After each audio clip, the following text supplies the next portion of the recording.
What's up, comrades?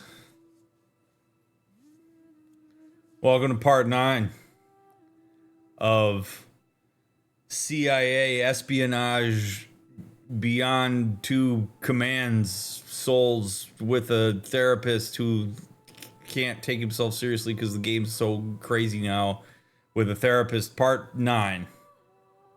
Part 9. Hello, you're here for part 9. Great to have you here. Do leave a thumbs up, leave a comment, stick with the playthrough. Let's see where it goes. We were shot out of a cannon in the beginning of this playthrough. And now, it's anybody's guess.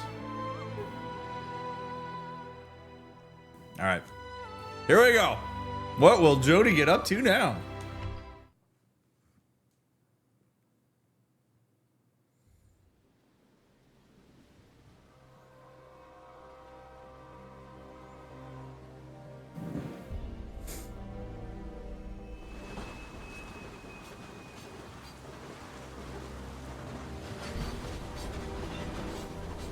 It's the Polar Express.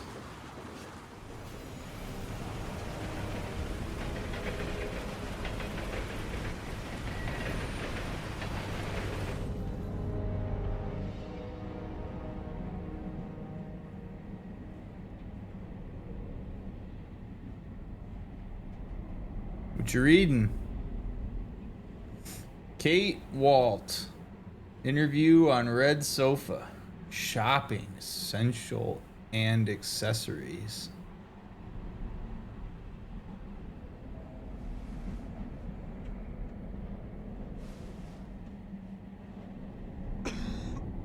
This guy is really flying close to the sun here with putting his cup on the armrests of the Amtrak train. That doesn't seem particularly advisable.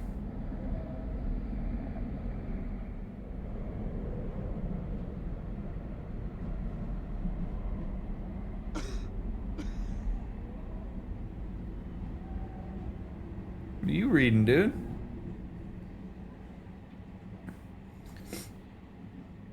Is that the Gospel of Luke?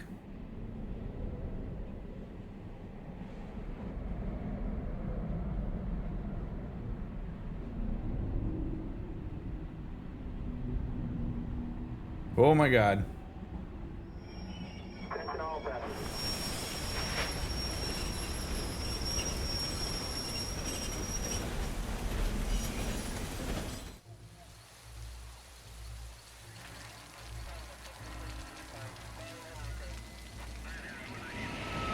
Uh-oh.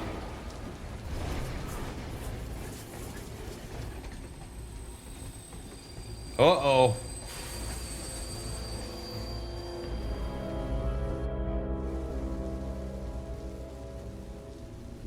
Jody, wake up. Jody, wake up. Jody, wake up. Aiden, look, I told you that. Crap.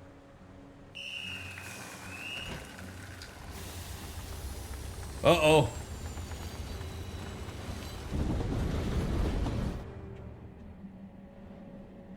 Evening. Routine check. Go to the bathroom. Your IDs, please. Go to the bathroom. Go to the bathroom. Ma'am, return to your seat, please. I really gotta pee. Shit! That's her! That's her! No, good.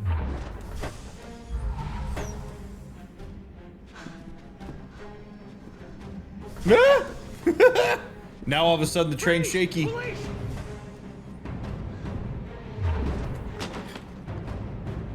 Go, Jody, go. Hey, what's going on?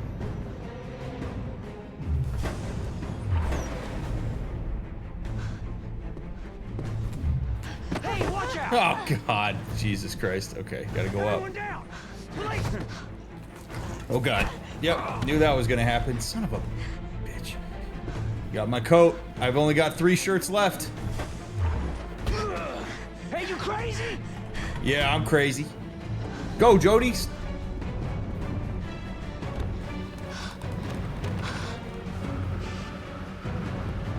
Quick, Aiden! Let's go. Oh, this is craziness.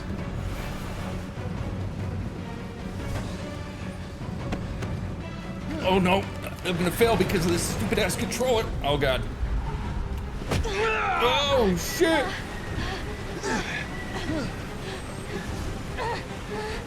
There's no way. Okay, sure.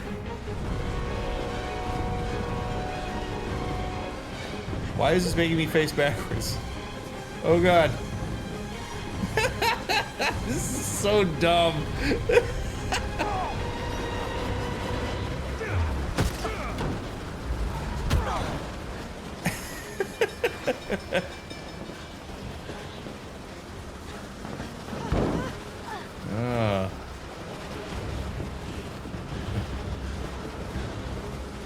Oh my god.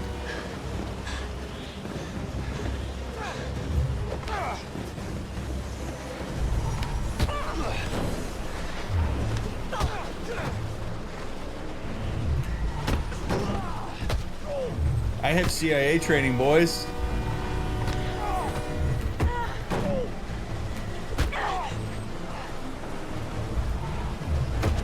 Oh shit. Oh shit.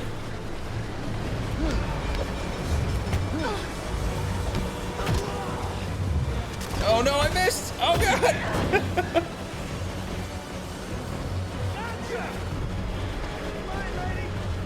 What?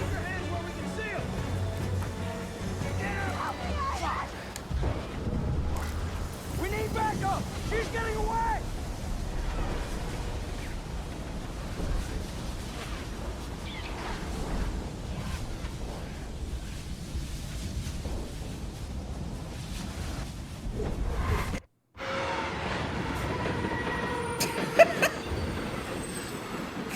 Oh god. Sure. Yeah, totally.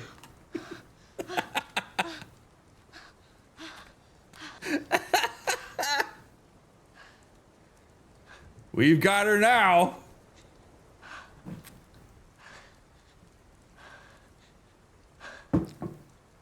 I want to know how they so quickly knew that she was like, what happens? Like the one guy sees me go up there, I kick him in the face, he gets on the radio and goes, guys, get on top of the train. She's up there.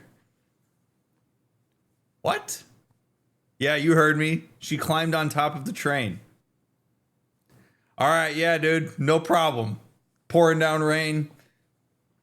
Steel is famously grippy when it's wet. Easy. We'll get up there.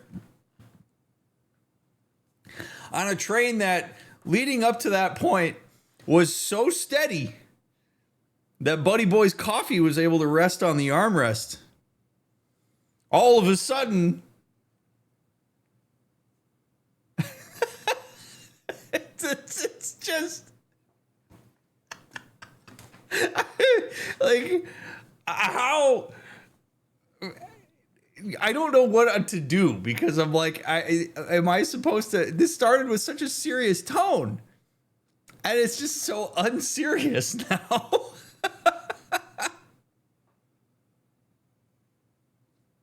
And why did they let the train start moving again in the first place? Is a great question.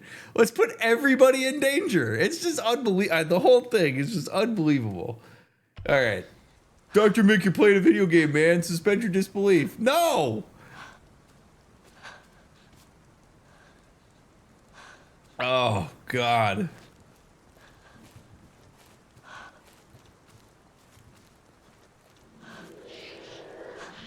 Yeah, I know. We gotta get out of here before they come back. Yeah, I'm sure they'll just turn the train around. Oh, Lord. This is like Mass Effect 3 when you're walking through the forest. Oh, yep. Send the dogs. Go around the other side! Oh, fuck.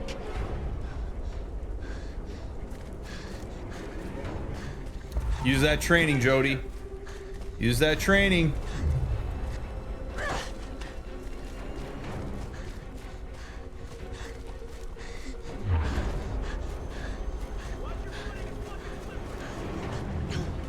They just magically are able to know exactly what spot I jumped off the train.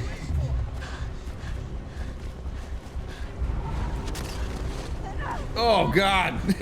Clothesline myself.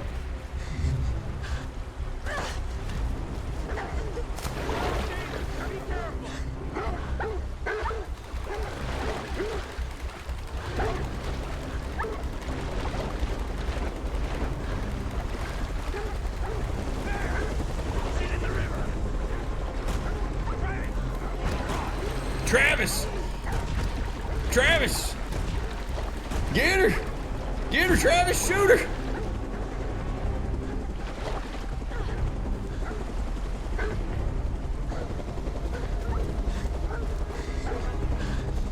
Go. Go.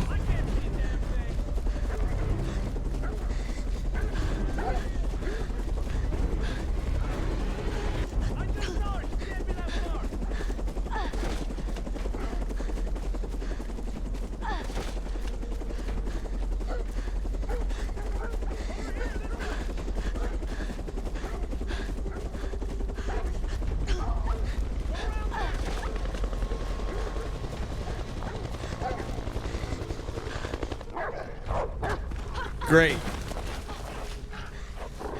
There's no way I beat you. You can't beat the dog. You will never win against the dog. No. Oh.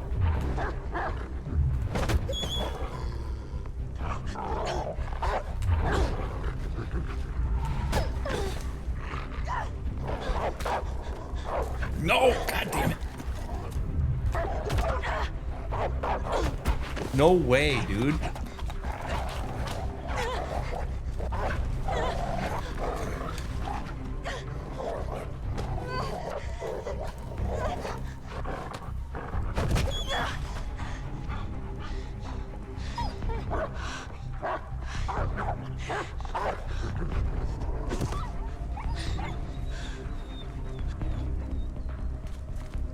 Where do the people go? What? Yeah, God damn it. All right, we can do this. I know the muttons. Oh God! No, I don't. Need more light over here. I can't see a damn thing. Just listen for the.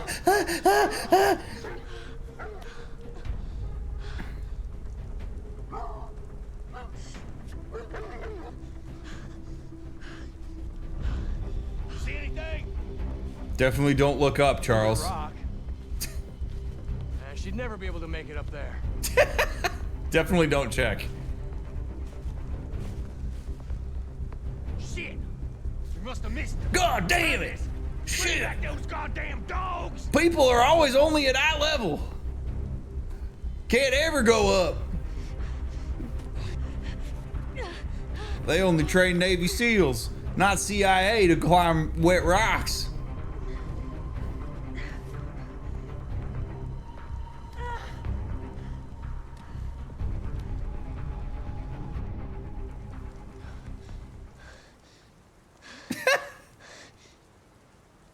Well, shit. Okay. Are we gonna steal a car, or what are we gonna do here? Let's assess the situation, Jody. Let's take Aiden over here. Can't. Okay.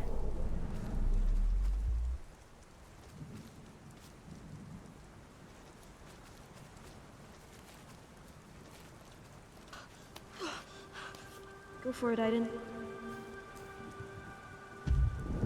Choke a bitch.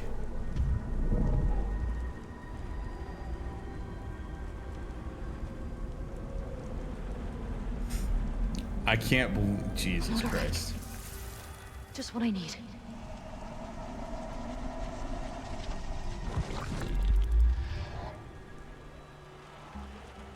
Hey, fellas.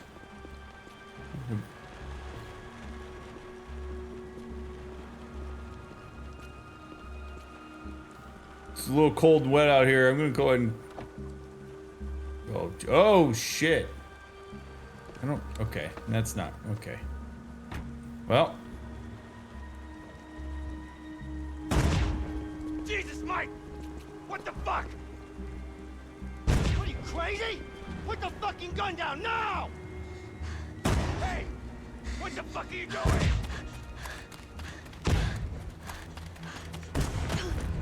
Hi, Mike! That's enough! Out of your fucking mind? Jesus Christ! Let's go! Let's rip this hog! Oh god. Alright, hold the accelerator. Oh shit. This is about to get wild, chat. Oh my god. Okay. Oh boy.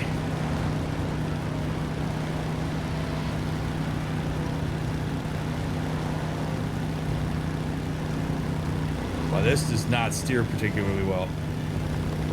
What are we doing, camera? I can't. What are we doing? I can't see shit. Oh god. Oh my god.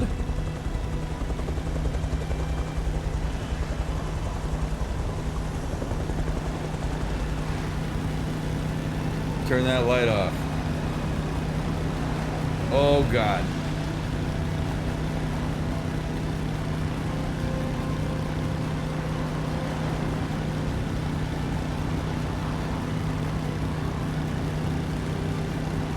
Whoever's flying that copter is doing a great job. Oh gosh.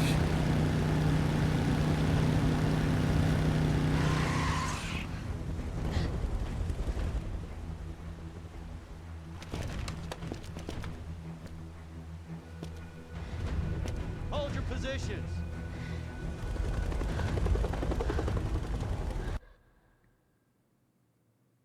So the guys in the chopper, when I'm crossing the river, are authorized to fire.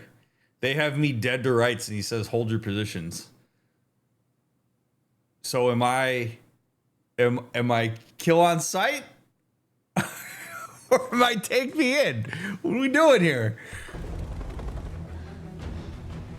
No choice. We're going straight through. Sure we are. Are you ready, Aiden? Give me the shield, Aiden. Let's go. Let's go. Let's see what this hog can do. Oh.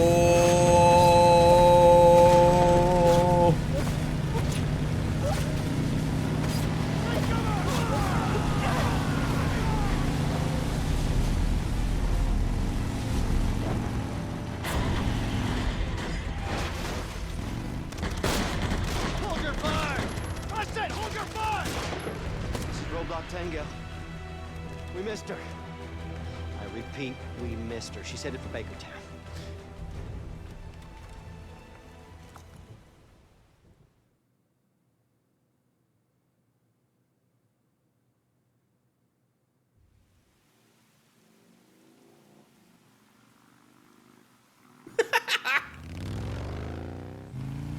This is so funny. Oh shit!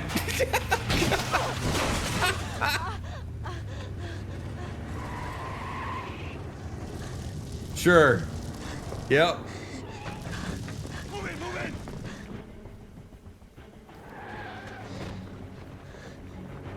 Where'd she go? We lost her. Where'd she go? Oh shit.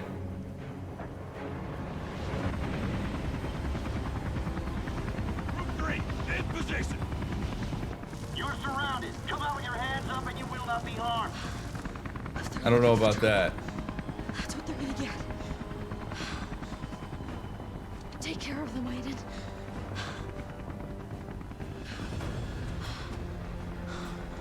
No, Aiden, I'm hiding here. Don't blast the cars. Yeah, it's fine, guys. Take your time. Look at this. This is so ridiculous, dude. All they gotta do is just move in on me.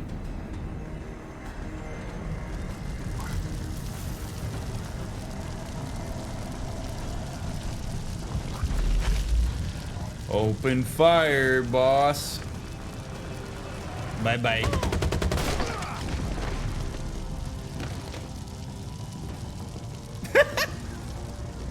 Okay, yeah, they took care of it. We're good, boys. Aiden, you gotta stop them. God. Oh, Jesus. All right. All right. It's so hard not to laugh at this. Watch your six!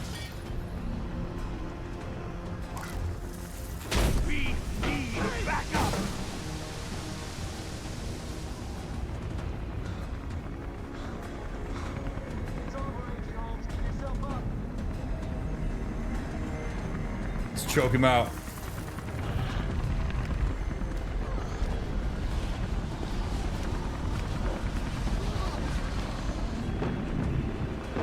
What? Oh my god!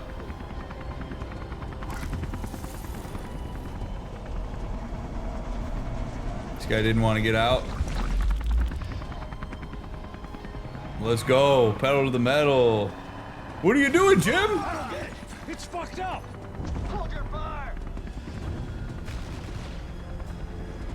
Hey! Choke it! Right, choke it! We can't just stand here like this. You can't just stand here like this is right, dude. Gonna do something.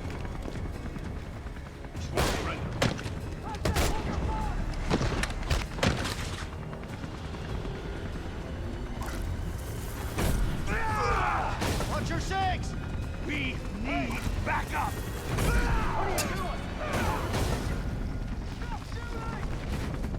Oh, they're shooting though. Okay.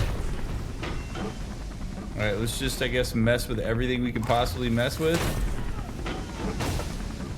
Aiden, they're coming. Keep them off me. All right. The door. Aiden, I can't get in. Open the door.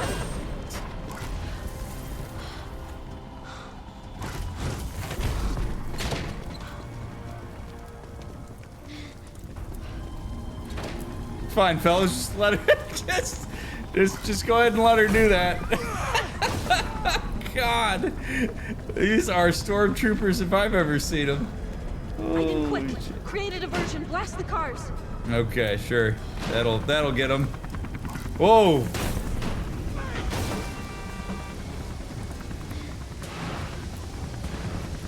They're getting closer.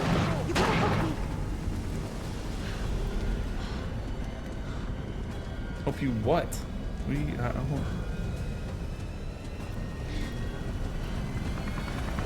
They're gonna get me. Come on, Aiden, help me. what do you want? What am I supposed to do? You want me to pick up this pop machine? What, They're like, gonna get in. of course they are. Them. Do something, Aiden. Dude, what, can't I just choke them all out? What's happening right now?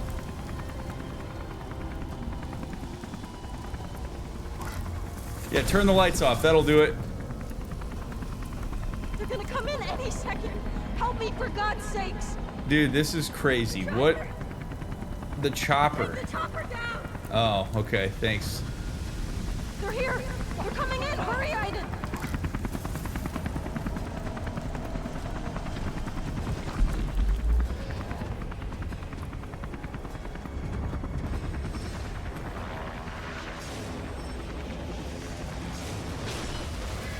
Oh my god.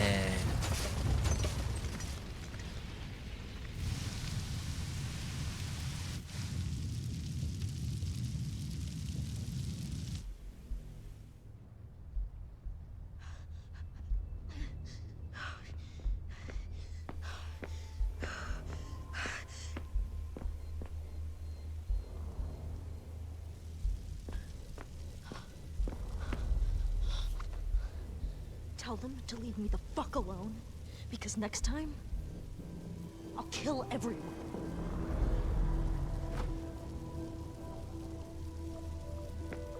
Come on, Aiden. I think they get the message.81% evaded arrest on the train. 76% escaped in the forest. 98% wreaked havoc in the town. 33% reached the train roof.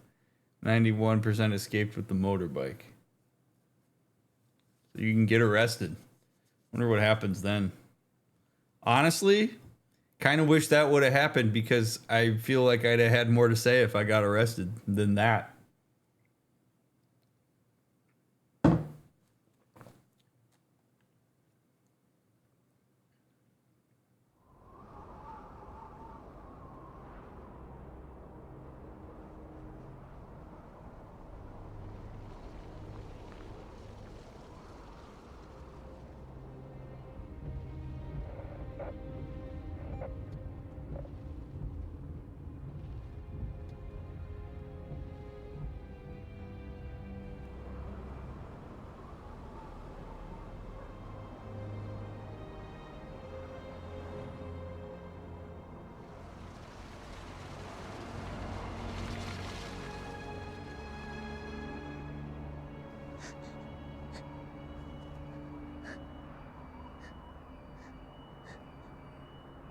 Oof.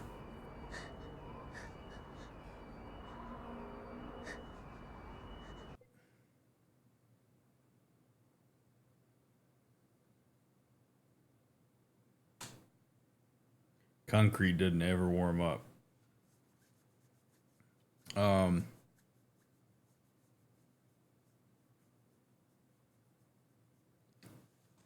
Well, I will say the thing that I always say whenever homelessness comes up in a playthrough.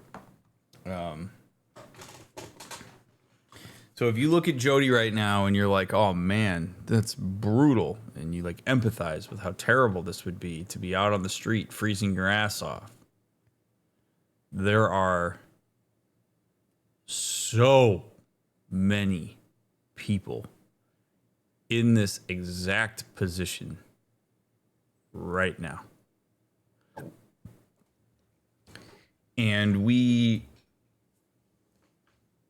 when we see people who go through this kind of struggle, it pings an empathy that can be very hard to sit with, because when you actually think about how legitimately horrific it would be to not have somewhere that you can call home for shelter, for safety reasons, etc., to not have the resources to know where your next meal is going to come from, to have to weather this type of situation.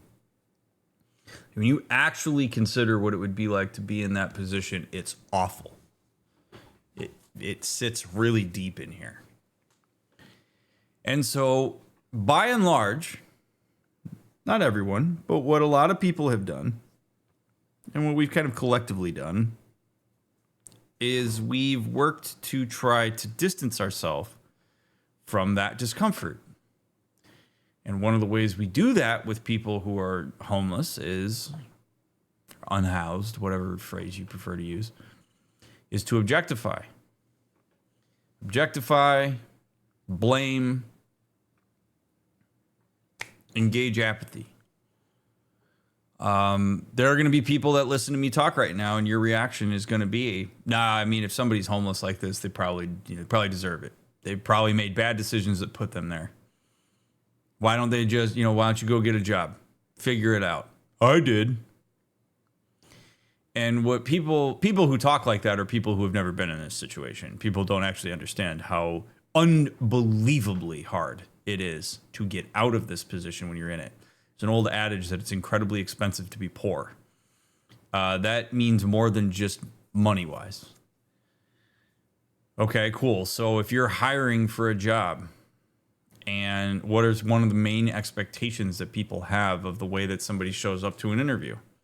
That they're clean, that they've showered, that they've showered, that they're wearing nice clothes, that they look presentable. Okay, well, tell me how you're supposed to accomplish that when you don't own any clothes aside from the ones you're wearing. You don't have access to washing those clothes because it costs money to go into a laundromat. And the clothes that you do have do not fit whatever is have more utility to them because you're weathering the elements. and don't fit the conventional idea of what you're supposed to wear at a job interview. Cool. All right. Where are you gonna get the paper to print your resume on?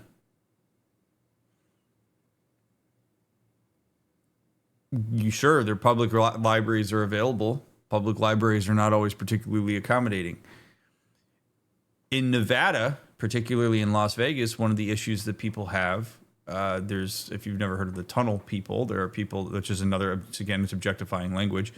There are people who live in the tunnels, the drainage tunnels underneath the Las Vegas Strip.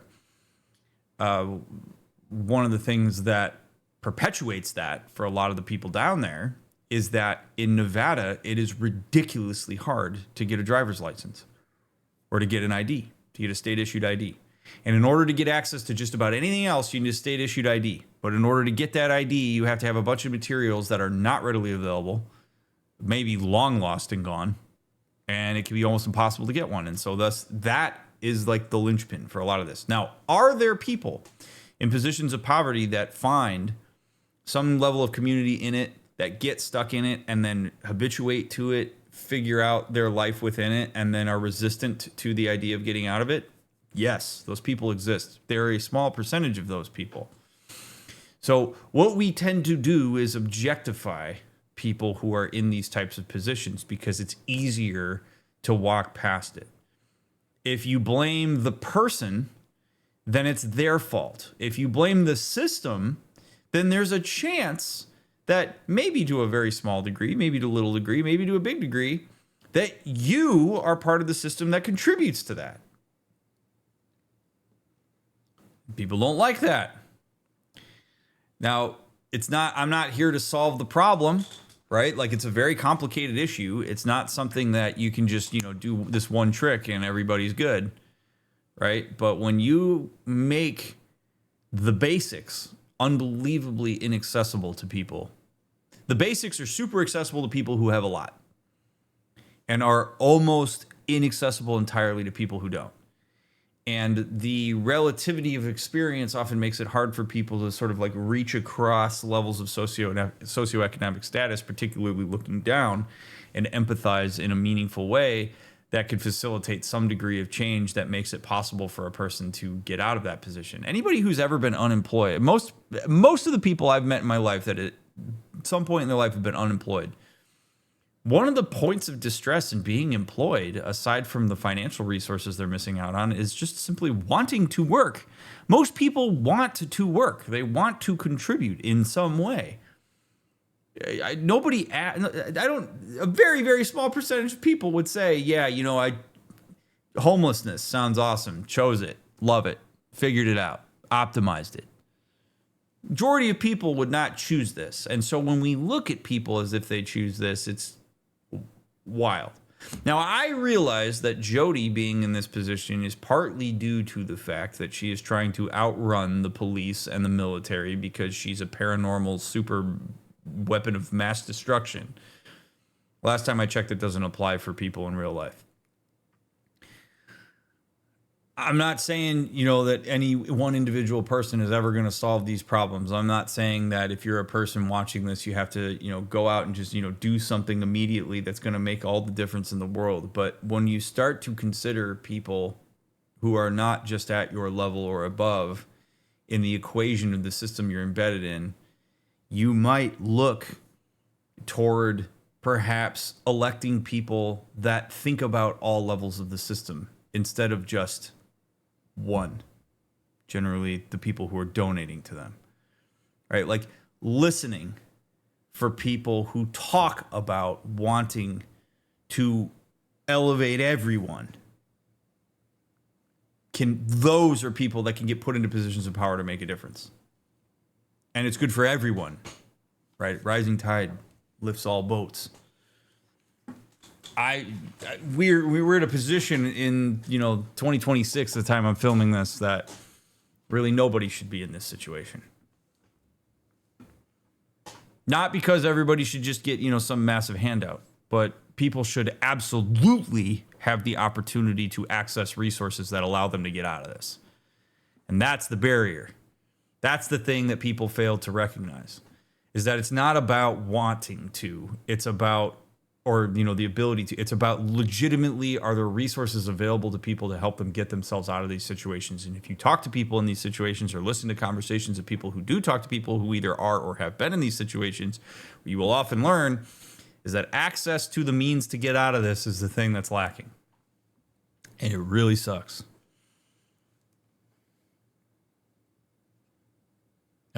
These are, you know, fellow humans. And so engaging your humanity with them can go a long way. People will freak out at a litter of kittens that are stuck in a dumpster because their mom, you know, left them behind. And they will do everything they can to take those kittens to a shelter and get them adopted. Might even take them in themselves. Feed them, go to the pet store, grab food, do what they can. You see a human laying in a dumpster, a lot of people will walk past it and go, it's probably their fault. Or, ooh, that makes me really uncomfortable and I don't really want to engage that. I'm going to keep going. And I've always found that juxtaposition to be quite wild. I think it's because people often perceive humans as having more agency over the system they're in rather than animals, when ironically enough, animals actually can survive this stuff often better than humans can.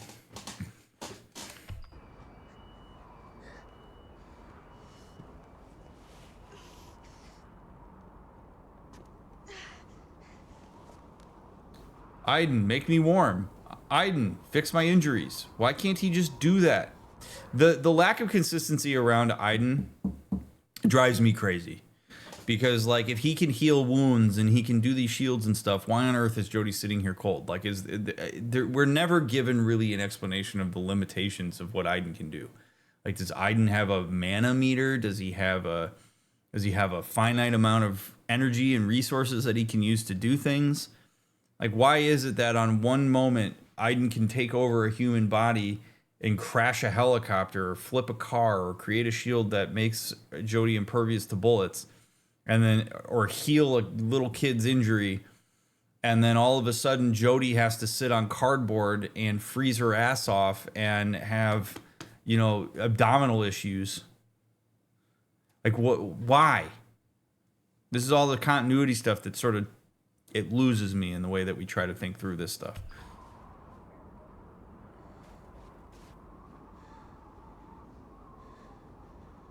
Boy, she's big struggling right now.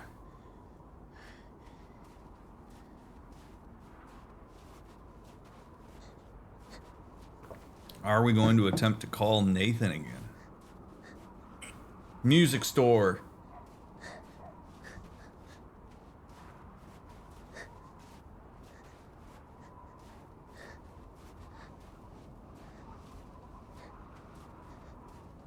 Store hours 8 to 4:30. Interesting. 9 to 11 on Discount City.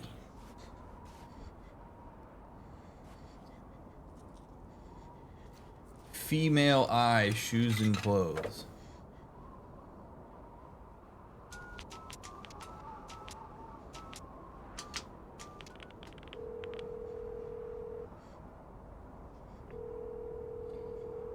Hello? Nathan? Jody. Jody, where are you? DrMick. They're all around me. Good God, Jody, what's happening? I'm tired. I'm so tired. This came up for me because in this phone call, I think Jody may not be calling for Nathan to come pick her up, but just a PSA. I don't remember if we did this in this playthrough or not. Maybe we did. If you call 911, ever, if you call 911, be ready to say where you are before anything else. Before anything else. 911, what's your emergency? Maybe you say, you know, here's the emergency, but they have an emergency. Here's where I am. I need an ambulance. Your location is so important. A lot of times when people call like 911 or they call like, say, a crisis hotline where they need some level of intervention, they'll start just going on about what's happening. Like, oh my God, he's bleeding. It's everywhere. There's cars. It's and they don't say where they are. The 911 operator has to dispatch something. And dispatch requires knowing your location. So if Jody, you know, when Nathan says, "Where are you?" that's a very good question. And if somebody ever calls you and sounds like they're in distress, you should make a point of emphasizing, "I need to know where you are." Because you can do the rest of the conversation on your way there. Just a word of why it's actually kind of amazing. A lot of people have never had the experience of calling 911 and they don't know what happens when you call. And when you call, you should, right as you're calling, you should take inventory of where you are. You actually, in some ways, might do well to pull up like Google Maps on your phone if you've got one with you, just to pinpoint your location and know what your cross streets are and where you're at, and then call 911, or have that on your phone when you call 911 so that you can tell them exactly where you are. It makes a difference in terms of how quickly people can get to you and how fast emergency response is. So, you know, Nathan asking for her location is great, and then she's, you know, sort of delirious or whatever. You would want to keep emphasizing, "Jody, I need to know where you are. Where are you located? Tell me what's around you if you don't know where that is." Now, I don't know that she's calling for him to pick her up, right? But just a word to the wise. Feels like a good time to talk about it. I don't think I'm gonna make it. Tell me where you are. I'll come right now, Jody. Jody!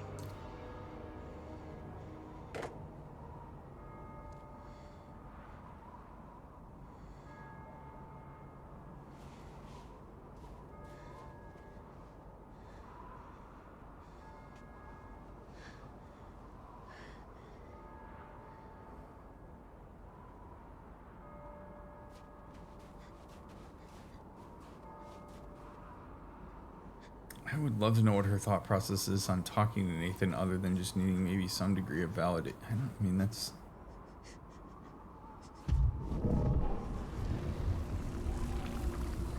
Oh, wow. Okay, so we got... What the hell? We got demons. We got demons. Okay, so she's aware of those things being here. Because I wanted to see if there's like something I can break or use to warm her up. But why can't I fight those things? Alright, whatever.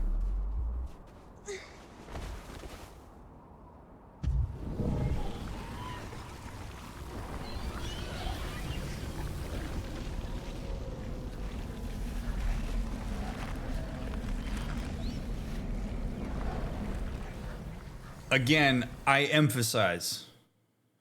I think I've made my point. But this is something I'm somewhat passionate about. Think about right now what it would take. Somebody said, "Hey, go to your garbage can in your kitchen and go George Costanza on it. Find the food that's at the highest layer of the garbage can. Pull it out and take a bite. Ask yourself what it would take for you to do that." And if you're like, "I wouldn't," there's a million miles between me and doing that. That's for your own kitchen garbage can. So to be in a position where you are in a public trash can, searching for scraps of food you can eat from people you don't even know, think of the desperation associated with that. Think of how far pushed down into a pulp you have to be by the system to get you to a position where the only option you think you have, or even do have at a certain point, is to do that. That's what I talk about in terms of like, why on earth is that the system we have to be embedded in?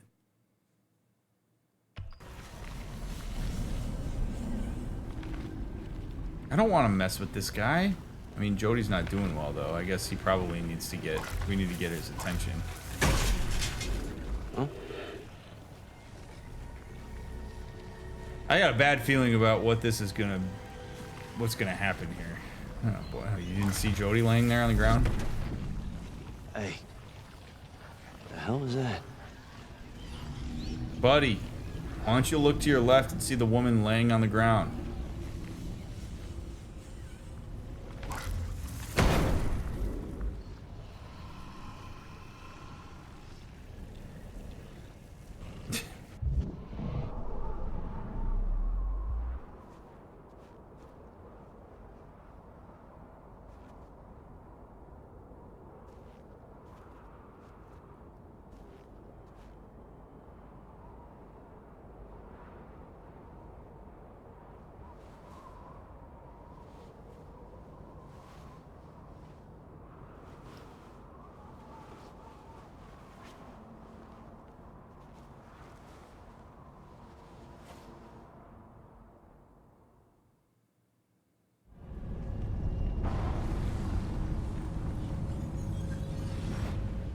Jody, no!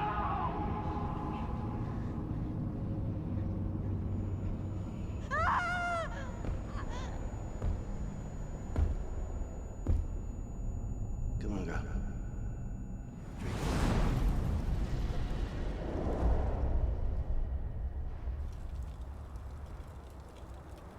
Hey.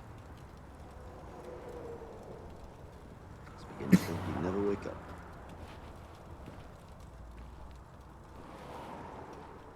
Where am I? You're in my place, kid. Not very luxurious, but it's quiet. Found you in the streets a few days ago. You're in pretty bad shape. You've been taking care of me? Ah, come on, somebody had to. I couldn't leave you lying there. Usually how it works too. I remember it's been a while. This is back in grad school.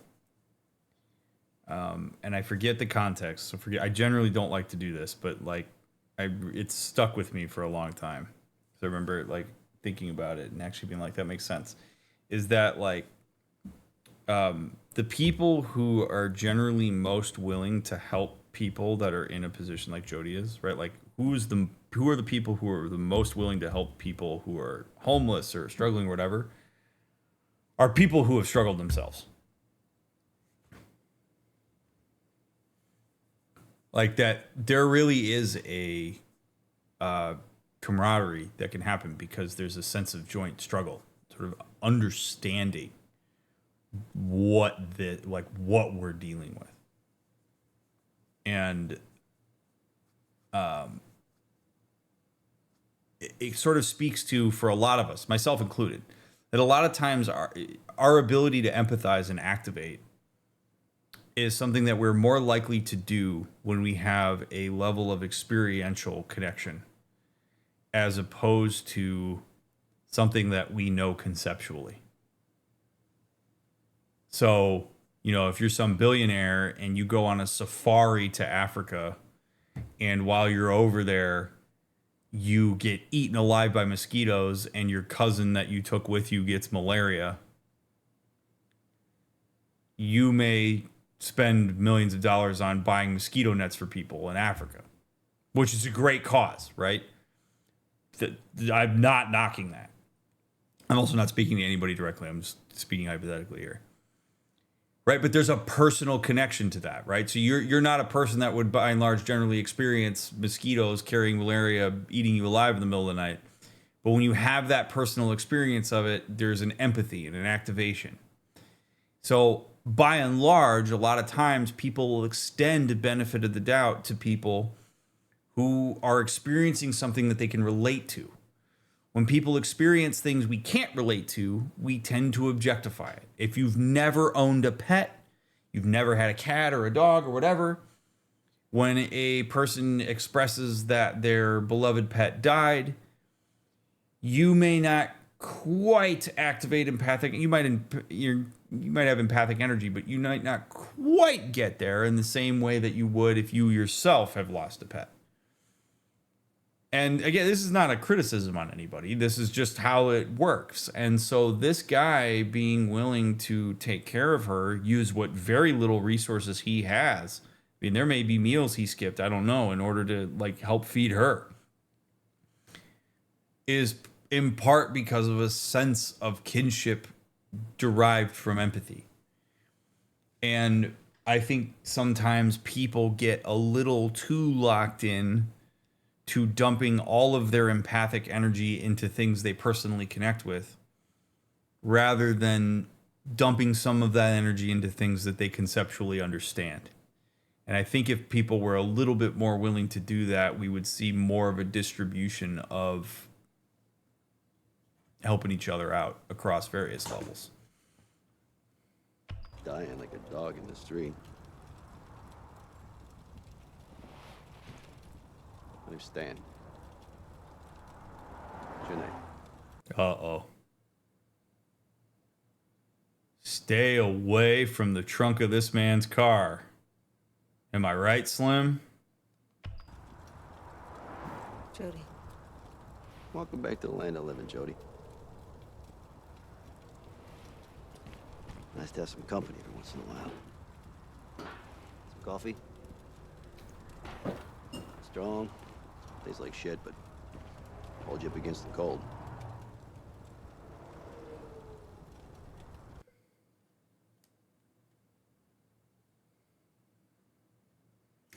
If I'm Jody, I ain't drinking that. Nope. While I appreciate that you may have taken care of me while I was unconscious and didn't have much of a ability to consent to that care, there is not a chance. Not if I'm a woman who is, gender matters here, but it's like one of these weird things where it's like gender doesn't matter because anybody can be dangerous, but it does matter because it's not every man, but it could be any man, right? Like, you have no idea what could be in that coffee. Now, granted, I guess if he wanted to do anything terrible to me, he could have done it while I was out, but I am skittish here. This is tough. But also, am I thirsty and desperate? I mean, this is the calculus you got to run on these things. But I feel very uncomfortable taking this guy's coffee. I'd be like, hey, man, I appreciate that, but I'm okay right now. Maybe I ask him, how does he brew it? And, I'll make a cup later. Something like that. Or watch him make it. It's just, I'm not in the boat of like, you should be just totally on high alert all the time, defensive about everything, don't live your life. Like, there's a level of honor code that we all live by and do the best we can. But I don't know that I'm taking coffee here. She absolutely has a choice. Absolutely has a choice. She didn't have to drink that. Absolutely has a choice. She might choose dehydration, but that's her choice. She absolutely has a choice. I don't have a choice. Because this is going to make me do it. I'm not going to make him stand here awkwardly forever. She can choose to die. Yes, she can. Yes, she can. She could decide that I don't want to take the risk here. Careful's hot. It's probably fine. But I might be skittish. Taste a little bit of it and see what happens. In the streets, kid.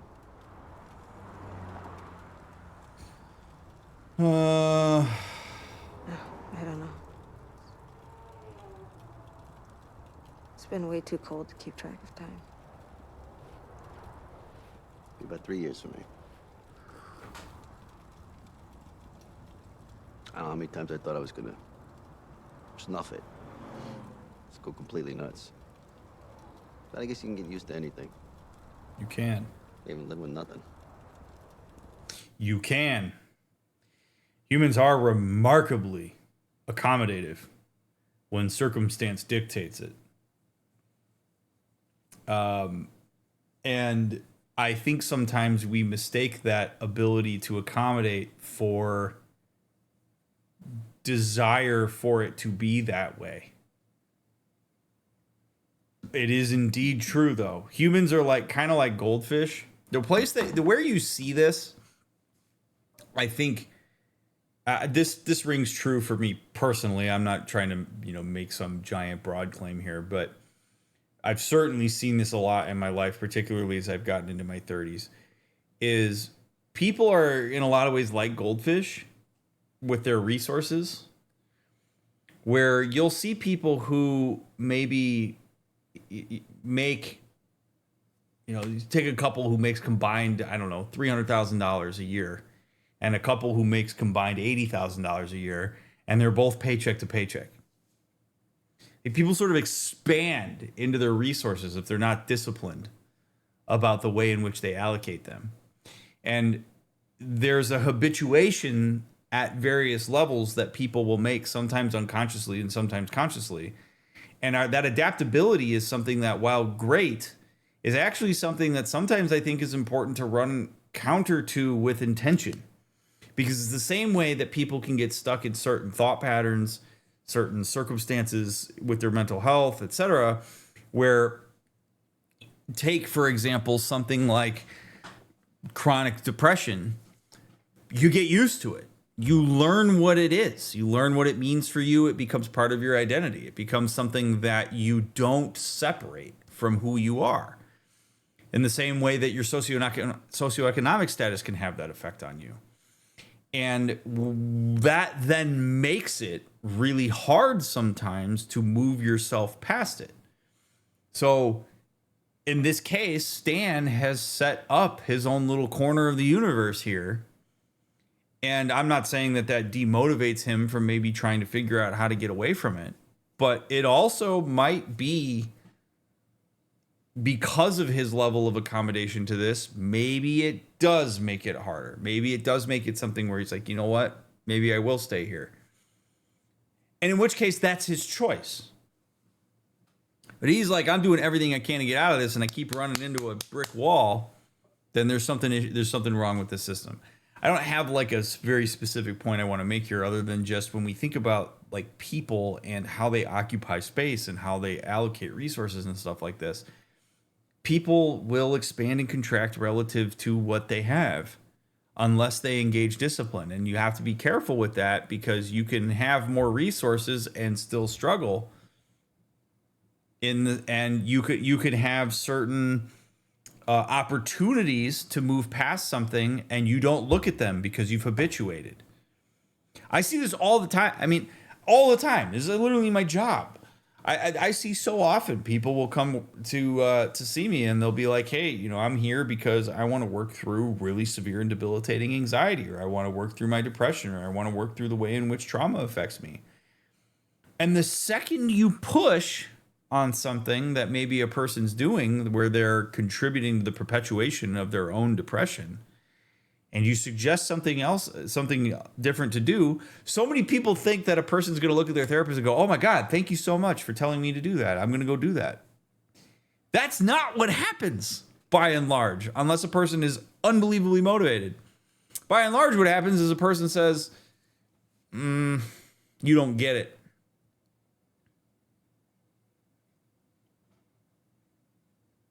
Over my time, I've supervised cases, worked with cases where people have been so depressed that they will stay in bed until 1 in the afternoon, eat nothing but shitty food.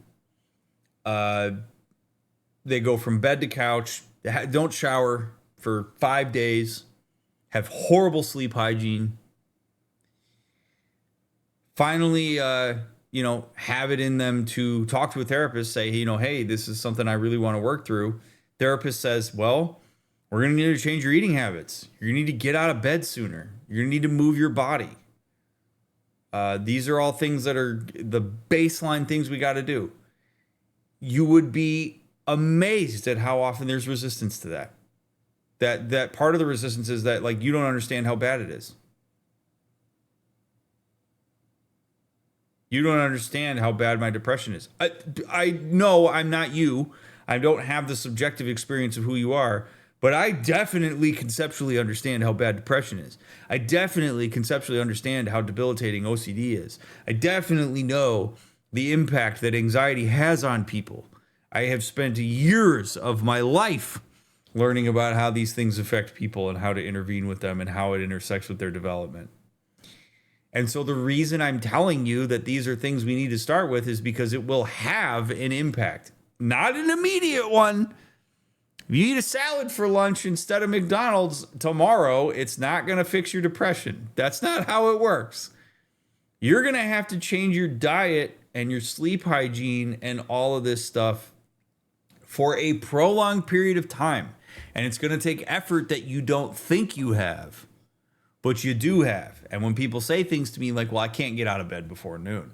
If your house is on fire, you would. Somebody broke into your house, you would. It's not that you don't have the energy. It's that you sort of boxed yourself in. And yes, there are biological components of things like depression. I'm not naive to that. And that's where maybe we talk about some level of medicinal intervention as part of the treatment. This is a really important thing for people to consider when they're looking at their circumstances. And something that I talk about in a lot of these playthroughs is understanding where do you have influence to make change and where do you not have influence? Where do you have control? Where do you not have control? Understanding your sphere of influence is deeply important. Because if you try to focus on things you can't control and try to exert influence on them, you're going to stymie yourself. If you don't exert control in areas that you can, also not good. And so figuring out what those things are so you don't get your wires overly crossed can make a big difference in the way that you navigate certain circumstances, where maybe there is a scenario where Stan says, you know what, honestly, I'm okay with this. I'm warm. I can find food. I've got a little corner here. Nobody bothers me. I can make this work. And genuinely, my mental health is mostly okay because I've found community with people who share this. Sure, there are things I could do to get out of it. It's not worth my time or energy. You know, I don't need some 20-year-old college student coming in here waving their flag saying, hey, you know, let me get you out of poverty and pull you out of it. No, I don't need that. I'm cool.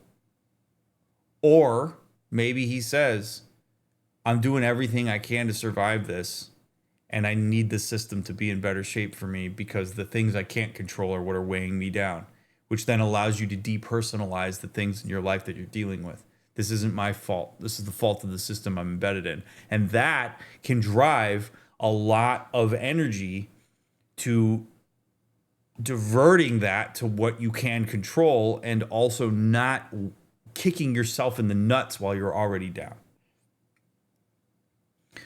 So I know I said a lot of things here, and I'm not trying to sound super preachy, but so much of what we're even just seeing here in this scene creates this conversation, because the conversation about autonomy and resource and systems and how people are embedded in these things and how context matters, this is the kind of stuff that, like, as a marriage and family therapist, I'm deeply steeped in all the time and having to consider for everybody. It's not just you, it's your context. To what extent does your interaction with your context facilitate your circumstances, and where can you do something and where can't you? And his comment about, like, yeah, I guess you can get used to anything, I guess. Yes, you can. And sometimes people do that by choice, and sometimes people do it because they don't have an option. They're actually stuck. And that's why I emphasize so much in my playthroughs understanding where you do and don't have choice, because there is almost always some degree of choice. One choice might seem infinitely more like the right one over the other. It's still a choice. But knowing where you can and can't control certain things is deeply important. You can choose how you respond to certain things. Julia, you rated me during the course of my long diatribe there. Thank you so much. Friends, if you do not follow What If Julia, please take a second and follow her. If you're in YouTube land and you are often on Twitch as well, please go over to Twitch and follow What If Julia. She's a wonderful human being. She's got a fabulous community. She's great. She's cozy. She's one of my favorite people on the platform. And I hope that you go support her. I hope you had a wonderful stream. Thank you for bringing people over here. I am Dr. Mick. I'm a licensed therapist. We play cool games and talk about mental health, psychology, therapy, and more. I do it so that people can understand themselves a bit better. I try to do these playthroughs as a form of educational content where I share some of my expertise through real examples. That's what you came in on. So Thanks for hanging out. Those of you that have followed post raid, thanks for following. If you stuck around post raid, I always appreciate folks that do that. But yeah, a lot of good stuff maybe to go into now that when the game gets away from the action segments and slows down and gets into these interpersonal moments, this starts to get better. The action moments, you can miss me with them. You on the run? Parents? Crazy boyfriend, something like that? I guess I'm running away from me. Ain't we all, kid? Ain't we all? Ain't the problem is, you never can run far enough to forget exactly who you are. You got someplace to go. Oh, my friends. I just want you to remember something very important that's not necessarily completely related to the circumstance that they're in, but it is embedded within this conversation. Who you are is a moving target. One of the things that everybody loved about the early parts of this playthrough is that I kept talking about development. Well, personality and self-development is a thing.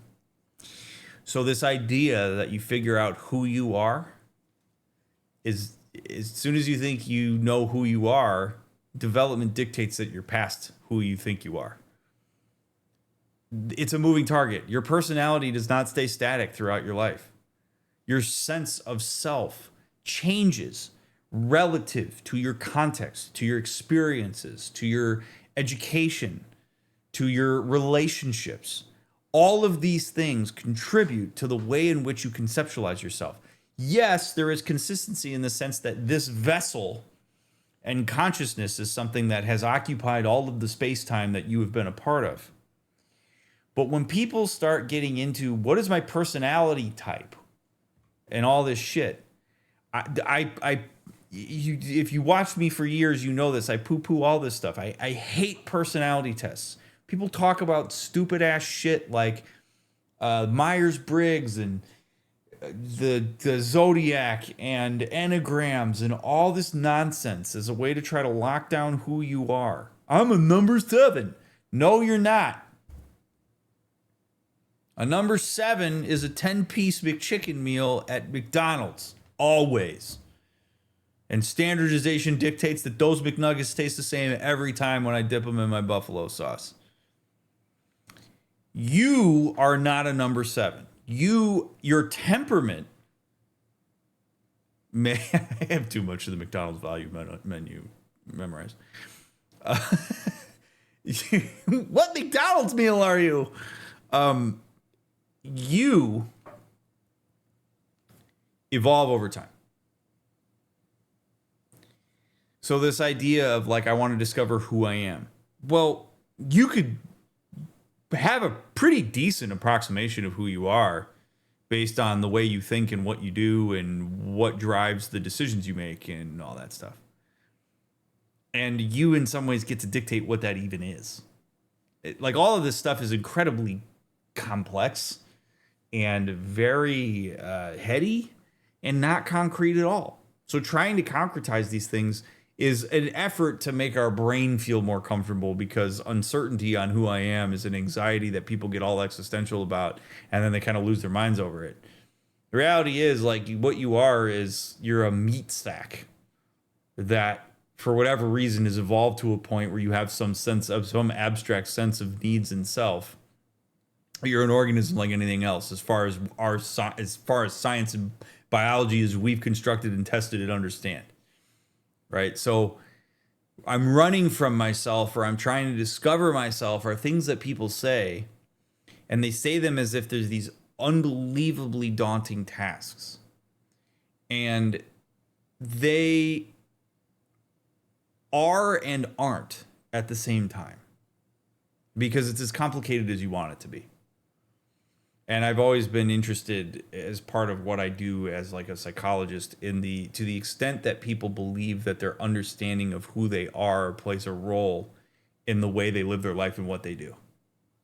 Right? Do I play hockey because I see myself as a hockey player? Or do I see myself as an athlete and thus I play hockey? It's a chicken and egg thing. You know, at the end of the day, I make the decision to play hockey. What that says about me, in some ways, I decide. And then other people decide based on their projections. Cool. But these things change over time. They change. And so the point I guess I want to make here is that when you try to lock this stuff down, you are doing yourself a disservice. When you acknowledge it as something that is a moving target, that at various points in your life may have different degrees of importance, it's a better way to look at it because it allows for flexibility. I don't believe the same things I believed when I was 15 years old. Thank God I don't believe the same things I believed when my value set as a 36-year-old is so different from what it was when I was 15. There are certain parts of it that are consistent, but not all of it. And that's the case for anybody. You get super myopic about your values and you go, this is my value. And I'm sticking to it no matter what. Even when science, experience, relationships, knowledge, progression says otherwise, you are just locking yourself in a corner in the worst way.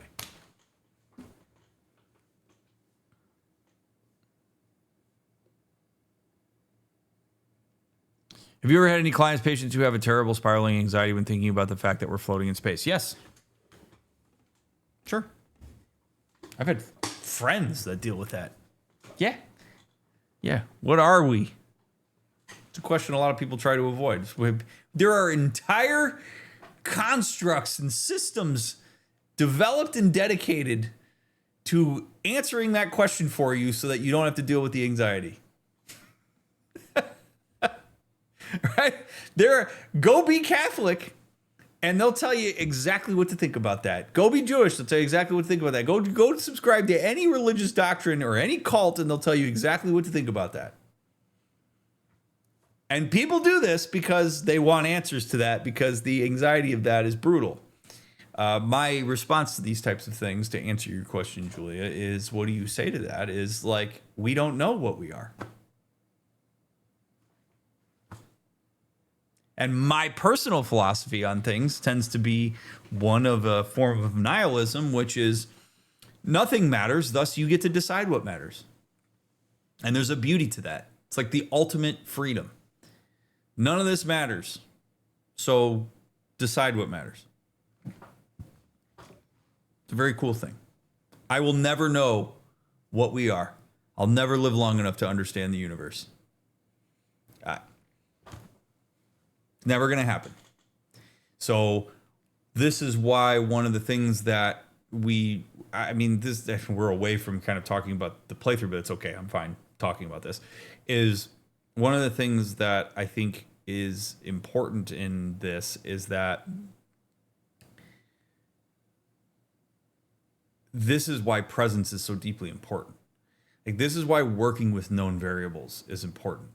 I don't know what the existential context I'm embedded in is, but I do know what the immediate context I'm embedded in is.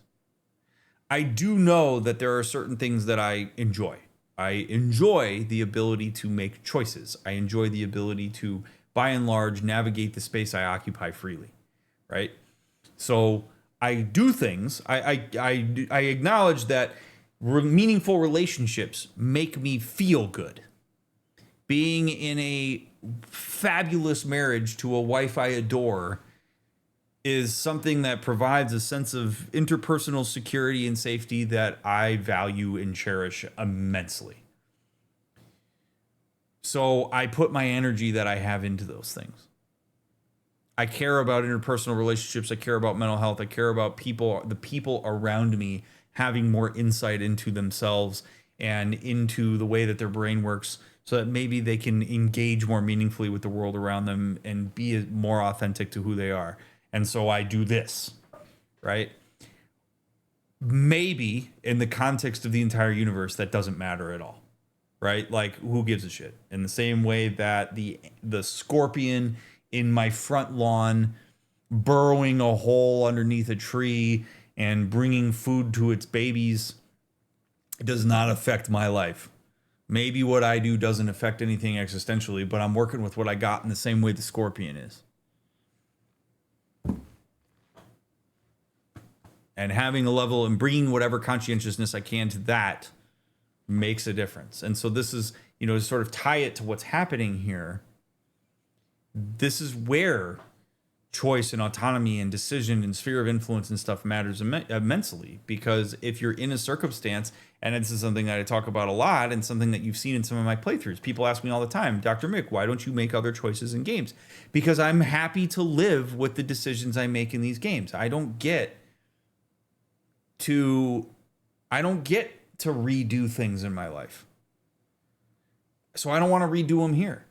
I want to use the information I have to make the best possible decision I can in this moment. And we'll see what happens. And so Jodie's got to do that. Jodie has Aiden. Jodie is certainly in a position where shit has happened to her that really sucks.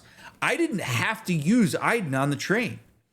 I could have allowed myself to get arrested, right? But for whatever reason, Jodie/me engaged some sense of survival, that I don't want to be oppressed by this system based on who I am and what I have access to and the decision I made back when I jumped out of the helicopter.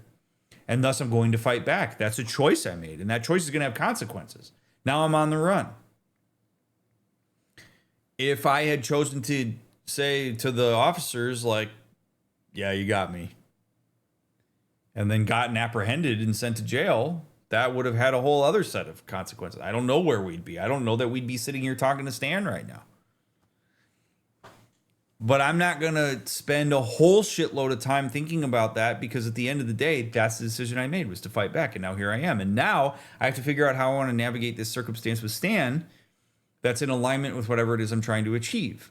And so if I'm Jodie, right now, I'm trying to protect myself. I don't want to be apprehended by authorities. I don't want to be thrown in jail, in part because I made a decision to push against something I didn't consent to in the first place. So I feel part of where I, as the player, feel strongly about pushing back against some of this stuff. I don't love the idea of killing all these cops and stuff. But like, where I can justify this is I never asked to be put in the position that I fought against. And so I'm going to exert as much autonomy as humanly possible to avoid being incarcerated or captured by the military and used against my will, because I didn't ask to be in the circumstance that put me in a position to push against in the first place. And so this feels more justifiable to me than had Jodie like known what she was getting into, enlisted in it, been involved in the decision making, wasn't duped, and then decided she didn't like it and then started killing people, and now she's on the run. It'd be a little bit less like, I'd be a little less empathic toward that. But this is Jodie's mandate right now for herself, which is survive a system that has constantly dictated the terms on your behalf. And ironically enough, we're in a situation now where the context is dictating the terms on us. We still don't have freedom. Maybe we have more freedom than we did, in the sense that, like, I don't have somebody telling me what to do, but now it's not people telling me what to do. It's circumstance. It's lack of resource. Brutal. Anyway, that was a very long thing, but I, appreciate that you guys care about what I have to say about this. And by the way, just as the last caveat before I hit resume here, I don't claim to be right about everything, right? I'm just one dude. I'm just one perspective. All right. So if you don't agree with some of the things I say, that's fine. I don't need people to agree with everything I say. I'm just one perspective. Diversify the perspectives that you receive, and you'll make better decisions about what's right for you. Don't make me be the only thing you ever listen to. I don't want little Dr. Mix running around. You should watch other people talk about this stuff and listen to how other people make decisions and what goes into that. Don't allow me to be the only thing you ever listen to. I don't want people to stand me 100% any more than I want people to fight everything I write or everything I say. Right? Like, I am one perspective in a long list of perspectives that you're going to be hopefully willing to listen to over time. Anyway, here we go. Hooray, heterogeneity. Family, friends, somebody's missing you. I don't really want to talk about it. You're right. I'm sorry. Sorry, son of my goddamn business. All right, Stan, I appreciate the... So, you know, you could do him a little bit of a solid here and say, like, Stan, I appreciate the inquiries. I'm just not there right now.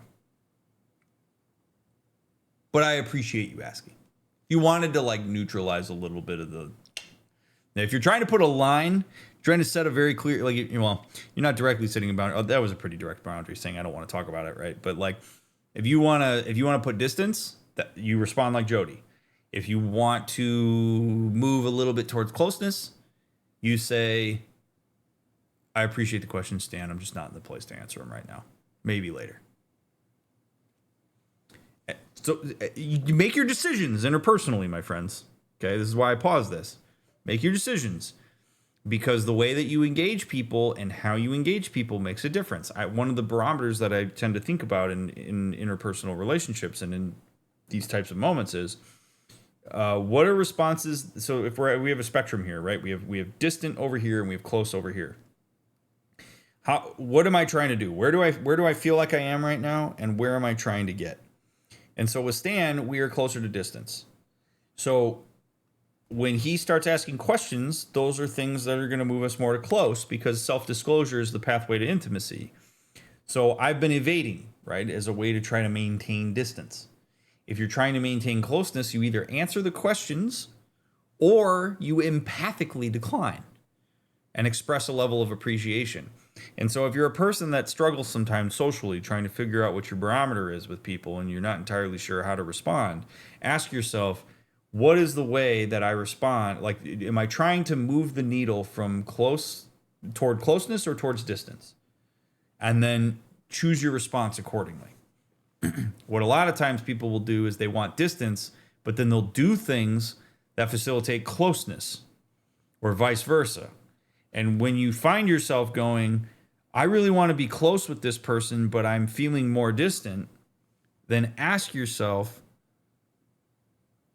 evaluate the way you're engaging that person. It might be that that other person is trying to create distance, but ask yourself, am I maybe part of the issue here? Is my method of trying to facilitate closeness with this person potentially problematic? And maybe that person will tell you that it is, right? Depending on the context. But this is an important thing to consider. Or if you want distance, but you're a person with like no boundaries and you just keep doing shit for people and you keep talking to them and you keep doing it, right? Like you just, I want to be nice, but you don't want closeness with them. Well, you're close. The sense of closeness that person has to you is in part a product of maybe how you're interacting with them. So you might want to evaluate that. And maybe that means you be more direct rather than indirect, assertive rather than passive. It really depends. But in the calculus of navigating social situations, is something I talk with people who have social anxiety all the time, is these are the types of skills that you want to develop, is being able to make these evaluations. So Jody just did a keep your distance, Stan, reaction to that question. And I'm okay with that because I'm trying to evade him a bit.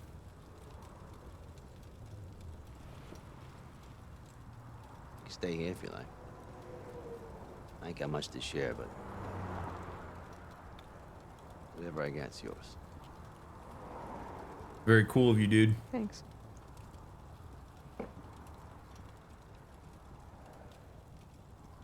No, we got other people.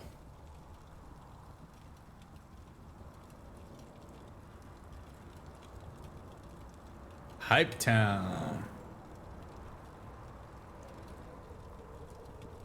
Oh, I still have a... Wait, what? Is that a picture of my mom?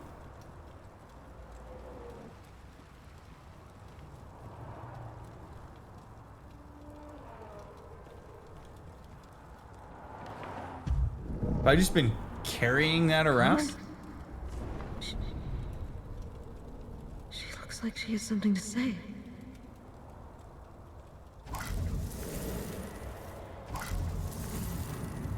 What is that? Who? What?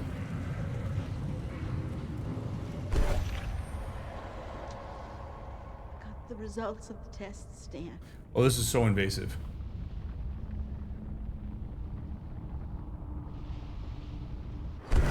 I thought that was my mom. That's his... Whoa, buddy. Oh, no. No, no, no, no, no. No, I'm not going to ask him about it. Well, wait. Okay. This is one of those moments. Oh, hi, kitty man. This is one of those moments where the choice I would normally make would be to walk away. But because I want good content for the channel, I'm going to ask him about this. But I just want to be very clear that I would not. That was very invasive. I would not ask him this. This is nowhere I would ever go. But because of the game and because I want to have shit to talk about, I'm going to ask him, and we're going to see what happened. And I'm going to theorize, perhaps, that medical debt did this. Which is going to suck if that's the case. Was there someone close to you who died recently? Jesus, Jody, no. Oh my God, I thought she was going to be like, hey, who's the woman in the picture? Not that. Oh my God.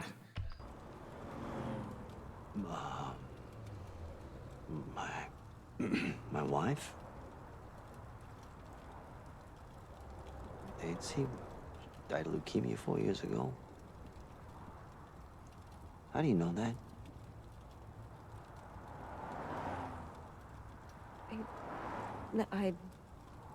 Never mind.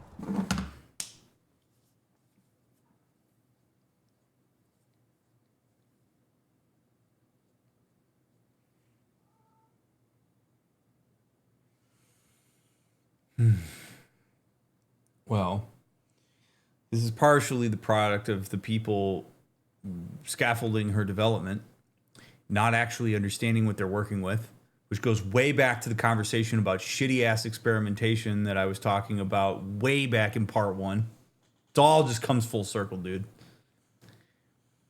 Jody has not learned how to meaningfully engage people about her powers. And I don't know that I entirely fault her for that. Because Aiden is so just deeply part of who she is. He's ubiquitous with her experience that her saying it that way is not something that she might ask. Or saying it that way, she might not ask herself whether that's going overkill right away. But like, dude, what are you doing? Why on earth would you start it that way? All you're going to do is raise suspicion. That's a little freaky. And if somehow Buddy Boy here, here's how you have to look at this. You have to look at this comprehensively. And I realize she's not in a full, proper state of mind, I'm sure, because she's cold and she's hungry and she's in shitty circumstances. All she has to do is a couple weird, freaky things like that. Stan has the radio on or the TV, or he hears the rumors. Oh, dude, you hear that there's some paranormal weapon of mass destruction running around? Some girl? Did you hear that the cops put out an APB for her and that she has a bounty on her of $500,000?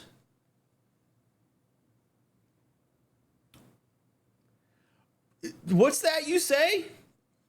Young woman, weird ESP, $500,000? Hey, Jody, you like the taste of 2x4? Bam! Taking you right to the police station. Pay up. I'll pay off my wife's medical debt and I'll buy a house.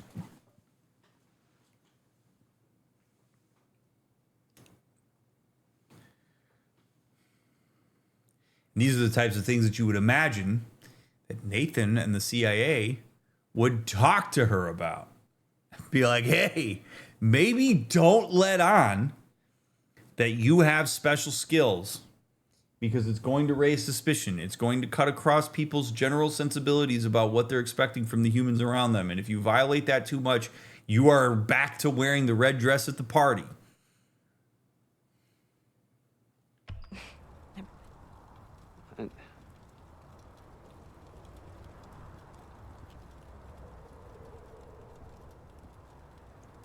Thanks, Stan.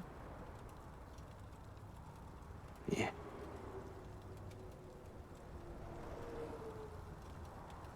Do you know the others? There's Walter over there. All right, he drinks a little bit too much, but he's a good guy. And that's Jimmy. Bet is to clear of him when he can't get a fix. And the girl? It's Tuesday. She's pregnant. Poor kid. Jesus.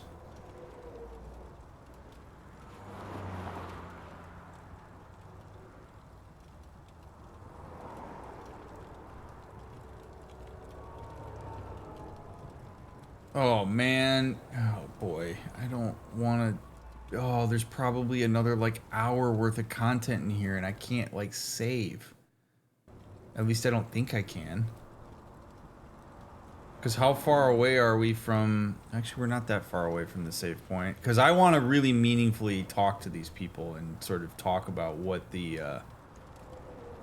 There's just so much to cover right here.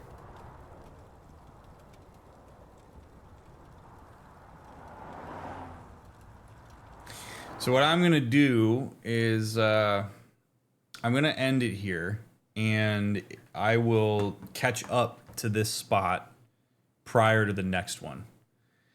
I'm fine doing that. I will make all the same decisions that I made. Depending if it goes back to the part where Jody calls Nathan and then passes out and then Stan picks her up and all this shit, I'm going to make the exact same decisions that I made leading up to this point so that we could be right here in the next episode. But I don't want to start this knowing that I'm kind of at the hour and a half mark, and I don't want to be here for another hour talking about this while I'm already tired. It's going to be a long ass thing, and we talked about plenty of stuff already. So we're going to give these people what they're due in the next episode. So going to end that here, and I appreciate you watching part 9. Appreciate that you care about what I have to say about all of this stuff. It's really cool to hang out with all of you, and if you watch me on YouTube, I'm glad that you watch this. If you're watching them as they come out, thanks for doing that. If you're watching this years down the line, thanks for giving the playthrough a shot. I hope you check out my other stuff. If you financially support these streams in any way, I am grateful for that as well, and it makes a difference, so thanks for doing that. If you please leave a thumbs up, leave a comment, engage, all that fun stuff. It really does make a difference for the channel. Subscribe to the channel. If you're this far into this playthrough and you're not subscribed to the channel, please take a second to subscribe to it. You guys are awesome. If you're binging, I'll see you in the next episode. If you're waiting for the next one to come out, I'll get it out when I can. You matter. See you in the next one.